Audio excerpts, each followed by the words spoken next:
Bonjour, nous allons aujourd'hui voir ensemble une session de formation intitulée Les rapports, qui fait partie de la formation de formateur numéro 2. Regardons d'abord la scénette suivante. Bonjour Marlène. Bonjour. Comment ça va? Très bien, merci. Bon, en tant que membre du comité ESC, j'aimerais bien avoir des nouvelles sur ce que vous faites dans le village. Oh, nous faisons beaucoup de choses avec les villageois. C'est très bien. Est-ce que ça pourrait être un peu plus précis? Bah écoutez, on fait tellement de choses. Vous devriez déjà être satisfait que l'on travaille avec eux, que l'on fasse des choses. Oui, bien sûr. Maintenant, ce que nous aimerions, c'est que tous nos bénévoles ESC puissent faire des rapports beaucoup plus précis pour que nous puissions savoir ce qui se passe exactement dans le village. Bah là, je ne sais pas trop quoi vous dire. Alors, qu'est-ce que vous avez vu lors de ce sketch? Dans ce sketch, on voit le membre d'un comité ESC rencontrer un bénévole ESC et il lui demande un petit peu ce qu'il fait dans son activité de bénévole. Et ce bénévole ESC est très vague sur ses rapports. Il même défend farouchement son activité, ce qui est très bien, mais le comité commence à douter de ce qu'il fait quand même. Et quel est le problème? Le problème, c'est qu'il n'y a pas de rapport d'activité. Et est-ce que ça vous arrive de rencontrer ce genre de problème? Oui, dans beaucoup de nos situations, les bénévoles n'ont pas l'habitude de faire des rapports d'activité. D'accord, je vois. Merci.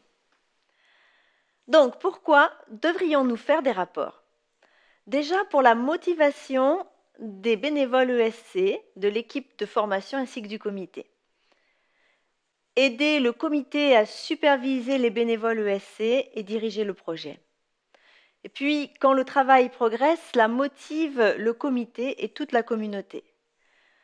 Il faut aussi évaluer le progrès des projets, les bénévoles ESC et l'équipe de formation. Et puis, les autres peuvent voir l'efficacité du programme. Dans certains cas, ça peut être une exigence du gouvernement. Et puis, cela permet aussi de trouver la cause des problèmes, de trouver les besoins de la communauté qui n'ont pas de solution. Ça sert aussi de référence future. Et puis, cela pourrait aussi montrer les besoins en infrastructure, en équipement ou autres services, et aider dans la recherche des ressources extérieures. Et puis, cela peut donner aussi de la crédibilité à nos demandes. Quel type d'informations serait utile dans un projet ESC?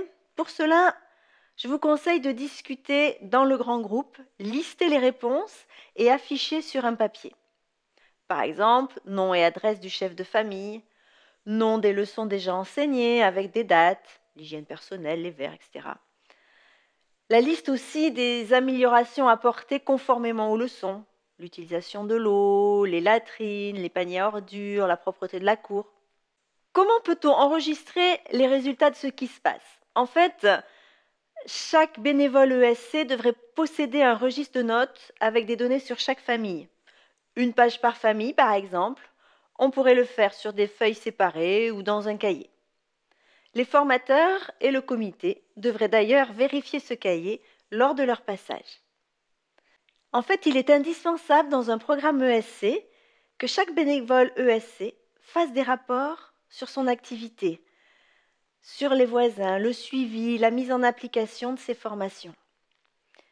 Voilà, si vous formez un groupe selon cette session, vous saurez en fait que les participants à votre formation auront compris quand ils pourront expliquer clairement pourquoi et comment faire les rapports.